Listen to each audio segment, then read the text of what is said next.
Indian secular ফ্রন্টকে দেখবেন রাজ্যের তৃণমূল কংগ্রেস বিভিন্নভাবে বাধা দিচ্ছে। আপনারা দেখেছেন যে আমাদের কলকাতাতে প্রোগ্রাম করব, রবিবার পড়েছে আগামী 21শে জানুয়ারি, ভিক্টোরিয়া হাউসের সামনে প্রোগ্রাম করব, আমাদেরকে প্রোগ্রাম করতে দিচ্ছে না। আমরা কোর্টে গিয়েছি, সেখানেও আমাদেরকে কিভাবে ডিস্টার্ব করা যায়, দামি দামি লয়ারকে দাঁড় করিয়ে দিয়েছে আমাদের বিরুদ্ধে। লয়ারকে কার টাকা দিয়ে দাঁড় করাচ্ছে?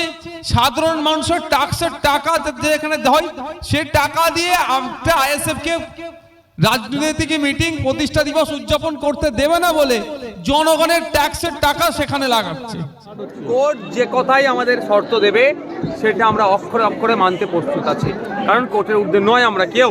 আশা করব কোর্ট অবজারভেশনে আছে, দেখছেন কারা গণতন্ত্রকে রক্ষার লড়াই আছে এবং কিভাবে রাজ্য প্রশাসনকে কাজে লাগিয়ে রাজ্য সরকার মানুষের গণতান্ত্রিক অধিকারকে হনন করছে, সেটাও তার কোর্টের যারা বিচারপতি আছে তারা দেখতে পাচ্ছে। আমরা কোনো হিংসা দিকে যাই না, যাবও না। আমরা ন্যায় প্রতিষ্ঠার লড়াইয়ে আছি এবং আমাদের ফাউন্ডেশন ডে উদযাপনের জন্য আশা করব আগামীকাল আমাদের ফাইনাল আমাদের পক্ষে রায় আসবেন, আমরা ওখানে প্রোগ্রাম করব এবং কোর্ট যে নির্দেশনা দেবে, যে নিয়মাবলী বেঁধে দেবেন, তার মধ্যেই আমরা থাকবো।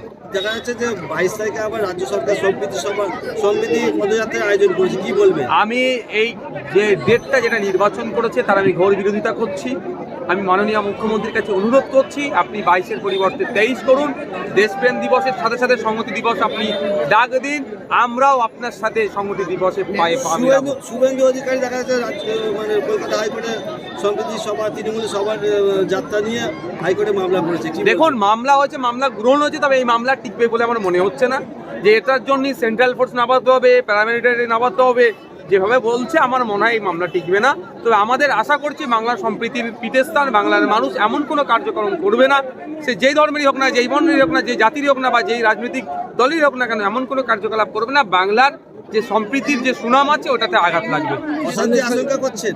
দেখুন, আমি কেউ যদি পরিকল্পিতভাবে করতে চাই, আটকাবেন কীভাবে? আটকানোর দায়িত্ব তো প্রশাসনের। প্রশাসন যদি সক্রিয় থাকে কোনো ধরনের কিছু কাজ হবে না। আইএসএফ এর কে এত ডিস্টার্ব করা হচ্ছে কেন? ধমকাচ্ছে, চমকাচ্ছে, মারধর করছে, মিথ্যা কেস দিচ্ছে, কারণটা কি? কারণটা কি আপনাদের বলি, বুঝতে পারবেন। আপনারা জানেন রাজ্যের স্বাস্থ্য ব্যবস্থার মান তলানিতে চলে গিয়েছে। আপনারা এখানে বেড পাচ্ছেন না, উলুবেড়িয়াতে গিয়ে সরকারি হসপিটালে ভর্তি হতে পারছেন না, যাচ্ছেন কোথায়? ছুটে কলকাতাতে সরকারি হসপিটালগুলোতে। সেখানে গিয়ে আপনারা বেড পান? বলুন আপনারা 10,000, 15,000, 20,000, 30,000 যাকে যেমন পারে দালাল নেয়, তারপরে বেডটা পায়। এমনি বেড পাওয়া যায় না। মমতা ব্যানার্জি নিজে বলছেন এটা দালাল রাজ যেটা চলছে বন্ধ করতে হবে, কিন্তু উনি মুখে বলছেন, কিন্তু প্রকৃতপক্ষে দালালি বন্ধ করার জন্য কি কোনো ব্যবস্থা গ্রহণ করেছে? যদি প্রশ্ন করেন তখন বলবে ওই তো কি পুলিশ দিয়ে কজনকে অ্যারেস্ট করেছে, যে কটাকে অ্যারেস্ট করেছিল তারা এখন জেলের মধ্যে আছে না বাইরে আছে, খোঁজ নিলে দেখা যাবে তারা জেল থেকে বার হয়ে আবার সেই কাজে লেগে গেছে। এরা পুরোপুরি ভাবে দালালদের রমরমাটাকে বন্ধ করার চেষ্টা করছে না। ইন্ডিয়ান সেকুলার ফ্রন্ট কি বলছে? সত্যি যদি প্রকৃত অর্থে মানুষের কথা ভাবে মমতা ব্যানার্জি মহাশয়া, যদি দালাল রাজকে বন্ধ করতে যান তাহলে বাউরিয়া ব্লক হসপিটাল থেকে শুরু করে আপনার উলুবেড়িয়া হসপিটাল থেকে শুরু করে কলকাতার যে সমস্ত নামি দামি সরকারি হসপিটালগুলো আছে সব হসপিটালের সামনে একটা করে ডিসপ্লে বোর্ড লাগিয়ে দেওয়া হোক। ঠিক যেভাবে হাওড়া স্টেশনে এসে আমরা ট্রেন ধরি, কোথায় দেখি আমরা কোন প্ল্যাটফর্মে কত নম্বর ট্রেন থাকে, ডিসপ্লে বোর্ডে দেখি তো, আর অ্যানাউন্সমেন্ট হয় বলে। কিন্তু অ্যানাউন্সমেন্ট না হলেও আমরা গিয়ে দেখি ডিসপ্লে বোর্ডে কত নম্বর প্ল্যাটফর্মে কোন ট্রেনটা আসবে। ঠিক আমাদের বক্তব্য হচ্ছে, যদি মমতা ব্যানার্জি দালাল রাজ বন্ধ করতে চায় হসপিটালগুলো থেকে, যে গরিব মানুষ সহজে গিয়ে ওখানে চিকিৎসা পরিষেবা পাবে, দালালদেরকে 10,000, 15,000, 20,000 বেডের জন্য টাকা দিতে হবে না, আমার অপারেশনের দরকার আমি গিয়েই সেখানে পাবো বেড, তাহলে ডিসপ্লে বোর্ড লাগাতে হবে। আমি কলকাতার গুলো একজন্যই বলছি, কলকাতায় বেশি চাপ হয় বলে।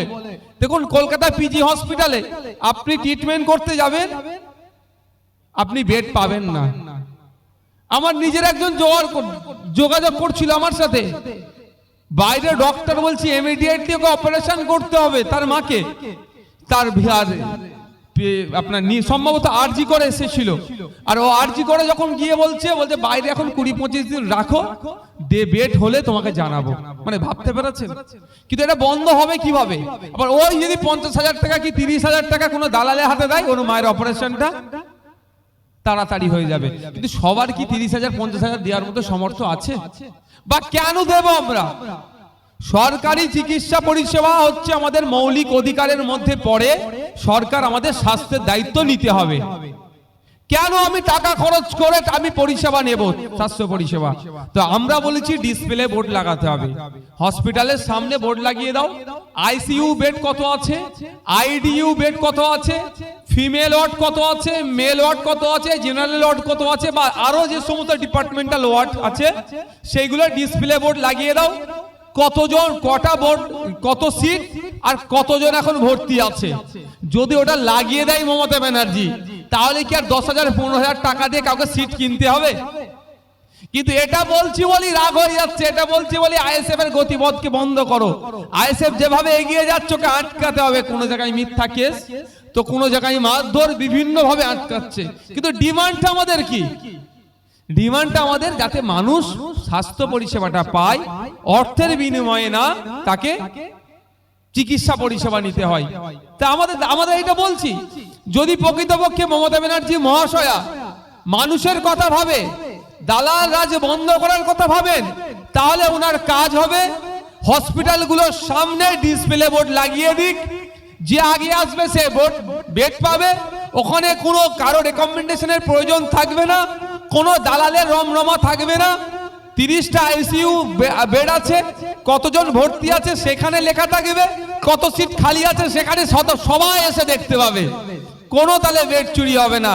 এ কথাই যখন আমি বলছি বা আমরা বলছি, আমাদের কথার জবাব ওরা দিতে পারছে না, তখনই আমরা হয় মুসলমানদের দল হয়ে যাচ্ছি, না হলে আমরা বিজেপি দালাল হয়ে যাচ্ছি। আদিবাসী সমাজের আমার এক বোন, তার উপরে যখন আবগারি দপ্তর অত্যাচার কেন করেছিল, যখন ছুটে চলে যাচ্ছি, যেখানে দেবত্ব সম্পত্তি বিহাত হয়ে যাচ্ছে তাদের পাশে দাঁড়াচ্ছি, তখনই আইএসএফ বা নওশাদ সিদ্দিকী মুসলমানদের দল হয়ে যাচ্ছে। যখনই আমি ওয়াকাফ প্রপার্টির কথা বলছি, সংখ্যালঘুদের শিক্ষা, স্বাস্থ্য, কর্মস্থানের কি অবনতি ঘটেছে তার কথা বলছি, যখন আনিস খানের বাড়ি চলে যাচ্ছি, তখনই নওশাদ সিদ্দিকী বিজেপির দালাল হয়ে যাচ্ছে। যাব কোথায়? কিন্তু বলা কি ছাড়লে হবে ভাই? আমরা সরকারকে প্রস্তাব দিচ্ছি, মমতা ব্যানার্জি মহাশয়া নিজেকে সততার প্রতীক বলে প্রতিষ্ঠিত করার চেষ্টা করছেন। আমরাও বলছি আপনি সত্যিকারের অর্থে সততার প্রতীক হয়ে উঠুন। যেইগুলো ফাঁকা আছে সেইগুলো দেখিয়ে দিচ্ছি, ঠিক করে দিন। বাংলার আপামর মানুষ আপনাকে সততার প্রতীক বলবে। কিছু লোককে টাকা দিয়ে সততার প্রতীক বলাতে হবে না, সব মানুষ বলবে। কিন্তু সেই কাজগুলো তো করতে হবে। আজকে দেখুন, আপনার আমার পরিবারের ছেলেরা কলকাতার রাজপথে 1000 দিনের ওপরে আন্দোলন করছে। তাদের অভিযোগটা কি? তাদের চাকরি চুরি গিয়েছে। তারা 10 লাখ 15 লক্ষ টাকা দিতে পারেনি বলে তারা পরীক্ষায় পাশ করার পরেও, ভাইভাতে পাশ করার পরেও, লিস্টে নাম আসার পরেও তারা চাকরি পেল না। আর যার বাবার টাকা আছে, অপদার্থ, সে যোগ্য নয়, সে চাকরি পেয়ে গেল। এখানে অনেকে আছে, যার এমনও আছে দিন আনে দিন খায়, বিভিন্ন ছোট কর্মের সাথে যুক্ত। এমনও আছে অন্যের বাড়ির গিয়ে পরিচারিকার কাজ করে জীবন যাপন করে, তার ছেলে মেয়েটাকে পড়ালো, কলেজ ইউনিভার্সিটি পাস করালো। পাস করানোর পরে, ডিগ্রি হওয়ার পরে চাকরির পরীক্ষায় বসলো, মেধা ছিল, পাস করার পরেও কি দেখলাম, তার বাবার 15 লক্ষ 20 লক্ষ টাকা না থাকার ফলে সে চাকরি পেল না। তার পরিবর্তে অন্যজন চাকরি নিয়ে নিল।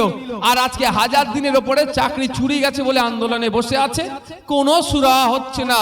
আর এরা মাঝে মধ্যে কি বলছে, আমরা স্বচ্ছতার সাথে নিয়োগ করব।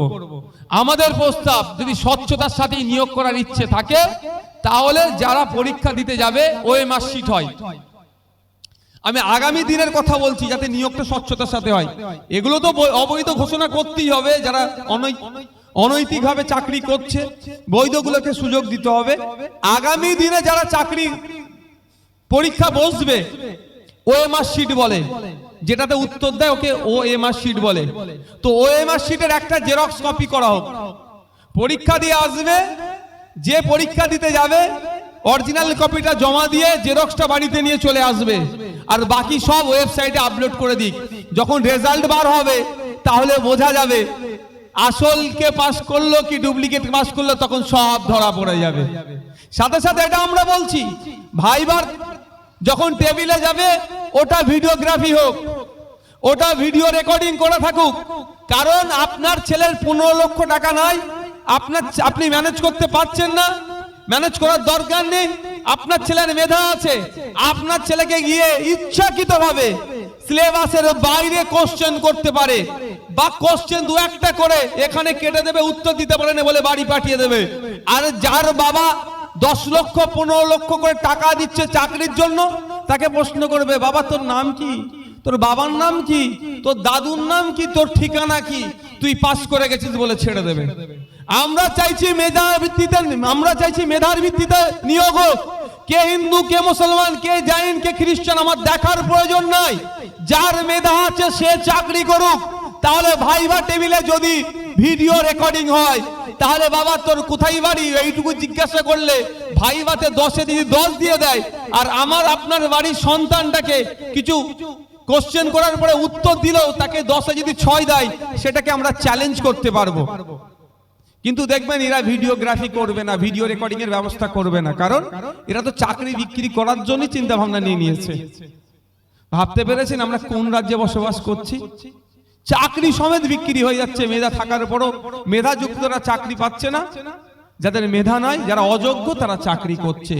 এই অল্টারনেটিভ পলিটিক্স আমরা দেওয়ার জন্য যখনই বলছি মমতা ব্যানার্জি সরকারকে, আমাদের সাথে পেরে উঠতে পারছে না, যুক্তি তর্কে আমাদের কাছে দাঁড়াতে পারছে না। কোন জায়গায় যে নওশাদ সিদ্দিকীরা বিজেপির দালাল, তো আবার কোন জায়গায় নওশাদ সিদ্দিকীরা মুসলমানদের দল বলে দেখে দেওয়ার চেষ্টা করছে। আচ্ছা বলুন আপনারা, এই যে দাবিগুলো রাখা হয়, এটা ভুল দাবি, ন্যায্য দাবি না অন্যায্য দাবি? আপনারাই বলুন, একটু আওয়াজ দিন, ভালো লাগবে। এতে যদি কেউ আমাকে বিজেপির দালাল বলে, তার ভাষায় ও মনে যদি শান্তি পাই বলে শান্তি পাক। এটা যদি আমাকে কেউ বলে মুসলমানদের দল, যদি ও শান্তি পাই তো 100 বার সে বলুক, কিন্তু মানুষের হয়ে কথা বলে যাব।